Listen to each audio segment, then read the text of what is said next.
So, hi guys. We're here to talk with Jack and Lar. Our first I- ever podcast. I have a question here. First, what's something you've always wanted to say to someone but never have? In Tagalog, ano yung gusto kong sabihin sa isang tao or to someone na hindi ko nasabi? Ganon? Mm-mm.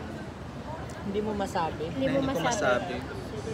Hala, ang hirap. I mean, this is Do you not... have this experience to someone na may gusto kang sabihin pero you're scared? to be rejected. No. You're scared na mag-ask. Parang ganun. Hindi eh, kasi... About, like, hindi naman about, Hindi naman family, friends, for your family, for your friends, for your loved one. for family, sa family ko. Kasi, sa family ko especially, kasi 'di ba as a person na hindi ako open talaga sa gender ko, Hmm. alam mo yun, parang it's really hard for me to ask them or to confront them actually, na parang, eto ako, isa akong, hindi ako matuwid, hindi ako straight na lalaki, ganyan. So, parang 50-50, I may say, kasi yun talagang pinakamahirap. Kasi alam mo ba, ilang taon ako ngayon, pero hindi ko pa nasasabi sa kanila kung ano talaga ako.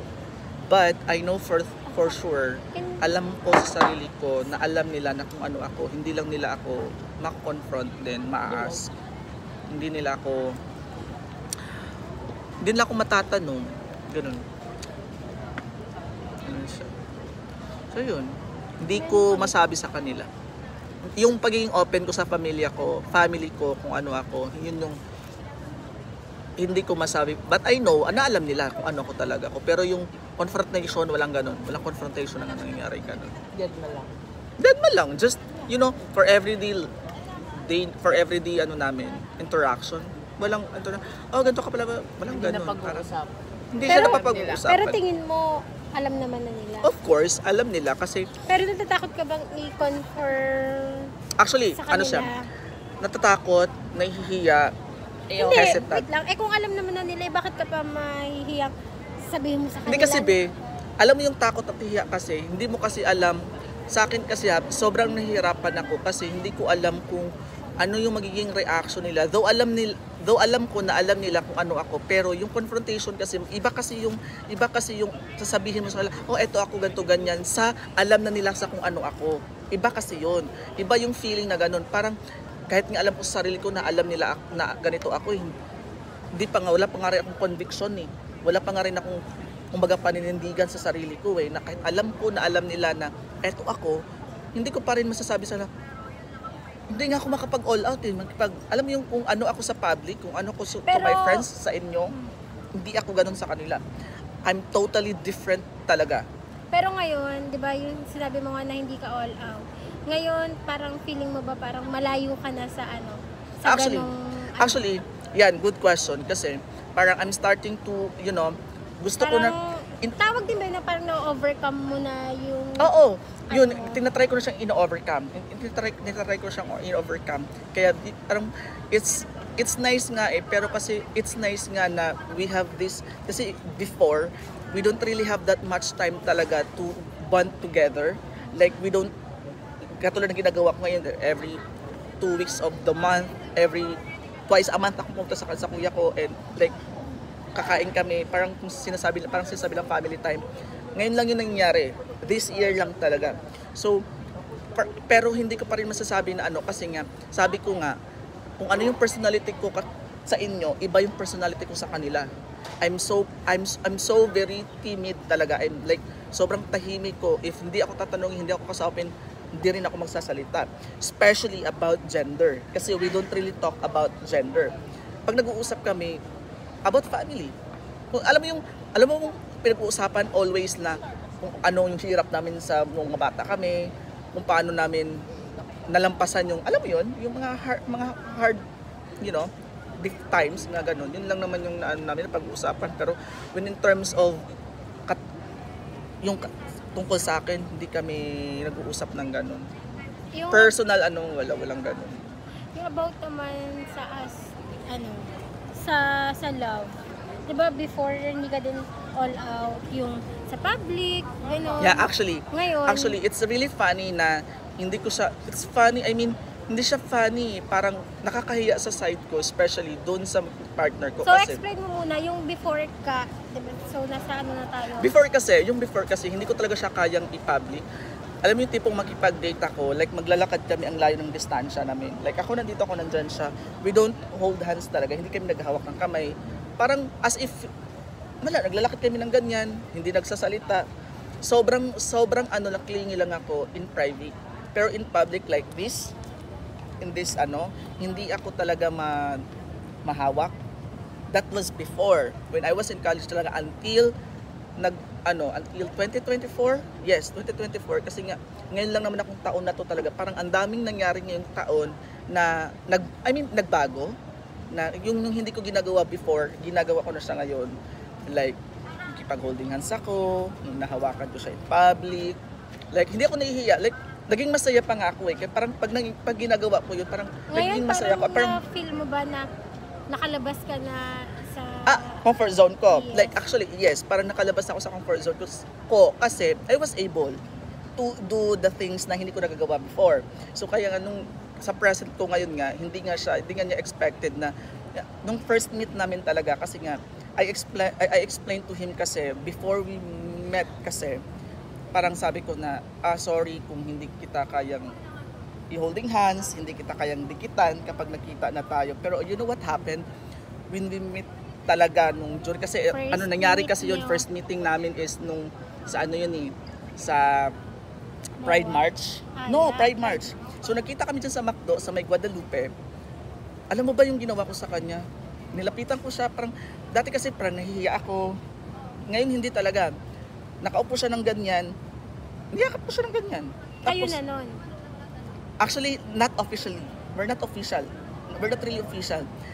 So, parang, yakap ko siya, hinawak ko siya ng ganyan. Tapos, nagulat pa nga siya kasi nga, hindi niya in-expect yun. Kasi nga, based doon nga sa sinabi ko na hindi nga talaga ako, nag-stick siya sa ganun. So parang ni-respect niya yung ganung mo. oo, kasi nga, alam mo kasi, clingy kasi siyang tao. So, ang personality niya is parang wala na siyang pakialam kung anong sasabihin ng tao. Kasi siya naman kasi ay all out naman na kasi talaga siya, unlike me. So, yun, parang ako din talaga, sabi ko, ganito palang feeling na kapag hinahawakan mo siya, parang you can say na, I can say na proud ako na, eto, may partner akong ganito, ganyan. Oo. So, especially So, doon mo na-feel yung... true happiness. True happiness, especially when we arrived doon sa venue ng Pride March. Like, we held hands talaga, ganyan. Naghawakan sila ng hindi pa sila. Yeah, actually, but no. But that's the time. Yun yung time na we decided to be like Official? official na talaga. So before Pride March? Before Pride March, hindi pa naging kami. I mean, we're just talking stage baga. So we're like kasi nga, ang sa amin kasi noon, hindi kami pwedeng maging kami hangga't hindi kami magkikita. Pero we know to ourselves na pareho kami ng gusto sa isa't isa. So alam namin na may mangyayari, magpo-pursue talaga. Magpo-progress talaga kung anong meron kami. So that's why when when the time comes na is talagang meet up na lang talaga. Yun yung kulang. Kasi we agree kasi talaga na pag naging kami, dapat sa personal namin sabihin. Kasi from there kasi we can really say na, yung alam yung we can sabi na may sincerity. Ganon. So, yun. Tapos, ayun na, parang okay. Tapos, doon na namin nasabing, di ba, 28 kasi yun yata, 28. Pero, hindi namin ginamit yung 28 as official day. Mansari. It's 14 kasi. Why 14. Kasi yun yung unang No. usap kayo? Before that, parang after 2 weeks yata yun, na parang, doon na kami parang, okay pala to. Kasi if you remember, before him, Yeah. okay? So, hindi ko na siya kailangang elaborate. So, from there. So, ayun na. Di ba? Alam mo yun. Yun na. Tapos naging, na siya. Tapos, yun na. Parang alam mo yung, mula noon hanggang ngayon, kung ano kami dati, ganun pa rin kami. Parang, hindi pa rin ako nahihiya na hawakan siya. On the clouds pa rin kayo? Sa clouds pa rin. And we're happy together. So, nakikita mo, sa mga previous ex mo, masasabi mong, ay, etong iba to. Ganun. Well, I can say, yes, iba siya. Kasi, Hindi man na parang nakikita mo, syempre, di ba, hindi naman natin masabi yung future, pero sa lahat, sa dami ng ex mo, di ba, syempre, merong pagkakaiba at pagkakaiba yun. Tapos masasabi mo na, ay, iba to, parang, sana siya na, gano'n. Nandun ka na sa moment na gano'n. ako kasi, hindi ako nag-ano na, sana siya na, hindi ako nagaganon kasi, hindi ko sa sinasabing hindi ako naniniwala sa future. Hindi ko sinasabi na naniniwala ako sa future or siya na ang magiging end ko, end partner ko or for forever ko. Kasi nga I don't really believe naman din sa forever. Oo, hindi ako naniniwala sa forever. Hindi ako naniniwala sa forever pero kasi hindi ko nakikita yung future ko na may tatanda akong partner. Forever is not enough. No. Hindi ko nakita yung future, hindi ko iniisip na sa future ko may kasama akong lalaki o babae. Pero, Hindi ko pa siya nakikita. Hindi ko pa siya nakikita kahit babae man yung lalaki, wala akong nakikita so, pa. hindi mo, pag about sa love, hindi mo pa iniisip yung future mo. Kasi, di ba, meron tayong future sa family, Plans. sa life mo. So, dun sa love, hindi mo pa Hindi iniisip. pa, I'm not prioritizing it. Parang, Okay, ano masaya lang, naman ako. go with the flow. Flow, lang. oo. Pero, hindi yung go with the flow na pinaglalaroan siya, hindi. Kasi, meron ganun kasi, go with the flow na, ayun, seryoso pa rin naman. Ang akin kasi, parang hindi ko talaga nakikita na tatanda ako na may kasamang partner. Hindi talaga. Kasi syempre, Whether diba, it's girl or lalaki. Saka, di ba, gusto mo din naman magkaroon ng anak. Anak, oo. Gusto mo magkaroon ng anak. Pero, ayun nga, sabi ko nga, gusto Pero ko... napag-usapan nyo na yon na parang mag-baby tayo, mag-adapt. But for now, kasi... Or hindi pa. Kasi mag-performance pa lang naman kami. We haven't talked about it. Pero pag nag-uusap kayo, na pag-ano yun na ba? Halimbawa, siya, sa side niya, No, it's funny if pag kaming dalawang mag-uusap, parang natatawa ako kasi it's not gonna happen. Kasi we both know na hindi talaga mangyayari yun. Kasi sinong magbubuntis? Wala namang No, ganun. I mean yung no. mag-a-adapt. Kasi, no. It's not ideal. Adoption is not my ideal thing. No. ay ayaw mo. No, gusto ko natural talaga. Gusto mo yung Gusto ko sa'yo natural. talaga. Yes, oo. So hindi ka open sa No, adoption? No. adoption. Kasi I have ex before na parang pinipilit niya na parang, okay, doon nag-away kami nga actually noon kasi nga, gusto niya magkaroon ng baby, but natural din, kaya lang, siya yung gagawa. But no, of course not, hindi. Kasi alam mo yung, kaya nga hindi talaga ako nag-iisip, hindi ideal sa akin na adoption o kaya magkakaroon ng partner na magkakaanak kami pero hindi galing sa akin or sa kanya lang galing, hindi pwede yung ganun. Kasi kaya nga hindi ko nakikita na tatanda ako na may kasamang natatanda ako na may kasamang partner kasi feeling ko hindi mangyayari yun. Parang gusto ko lang mag-build ng home. Gusto kong magkaroon ng bahay na matatawag kong home pero walang partner. Gusto ko lang may anak ako, ganun. Parang companion. Hindi din. Ayaw mo din. Ayoko. Gusto ko lang, yung ideal ko is parang gusto ko may makita akong anak, pero totoong anak ko talaga. Daddy, Oo. papa. Kasi, if you remember nga, yung sa babae nga before, diba, na gusto niya nga, pero hindi talaga, hindi ako open for live-in ng babae or lalaki. Hindi ko alam. Paano kung halimbawa, if ever, yung mabubuntis mong babae gusto niya na magli-live-in kayo kasi gusto niya complete family. No. So, hindi. Lilinawin ko talaga. Kung yan palang gusto mo, ex ka na sa akin. So, Ayoko. hindi Hindi ako magte-take risk. Kasi mahirap yun. Na sige, okay na ako doon. Tapos bigla palang pag nabuntis na siya, biglang hindi na siya alis. No. Naku, baka magkakaproblema lang ako. I will make sure lang talaga muna kung certain na siya sa decision niya to have babies. Na dun lang din yun lang din yung goal niya. Yes, oo. Kasi 'di ba meron namang mga ganun na ayaw din naman ng Oo. asawa Correct. na Na without lang. other agenda.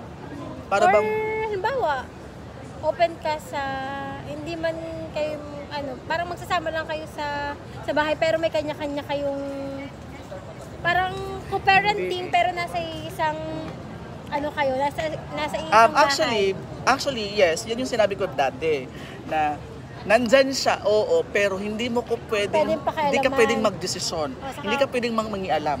Kasi you're just there, kasi we just agreed para sa baby and then magstay ka dito, but di mo kumamanduhan, wala kang say dito. Hindi mo But din you siya have all the mamandukan. privilege here sa bahay ko. Meron kang lahat ng privilege na yon. Pero yung pinaka-ano lang talaga is pinaka-boundary lang natin is pakikialaman mo ko. Alam mo yun, na parang may gusto ka pala, biglang may gusto ka sa akin, or gusto mo palang... Paano pala yung gano'n? Eh, di ba sabi mo, bilis kang ma-attach. O paano pag na-attach ka dun sa girl na yun? Well, if that happens, mas mabuti siguro yun. Mas Parang, mabuti siguro yun. Pero, ano, kaya sabi ko nga I'm not closing doors din naman. I'm not closing doors din naman. Pero, yun nga, di natin alam kung ano ng future eh. Ano yung mangyayari. So, ayun lang. Pero, imposible yun, B. I'm sorry. I'm just being honest lang, siguro. Ayoko lang talaga sa, hindi ko sinasabing ayoko sa babae kasi I have friends, no? Marami akong friends, no? So, ayun. Hindi lang ako open na magpag-live-in. Kaya nga may nangyari sa tapos bigla niya ayoko na balak. Kiss ka sa so meron ka nang nakasex na babae? Baka sa part 2 na lang yun. Sa part 2 na lang yun, guys, ah. Kung meron man. Yan yung aabangan ninyo. Kung meron man akong naka-S na babae. Okay. Yun lang. Bye! So, kita-kita tayo sa next podcast namin. Hindi namin alam kung kailan. One question. So, sana Isang mapanood question nyo pa to. lang yun.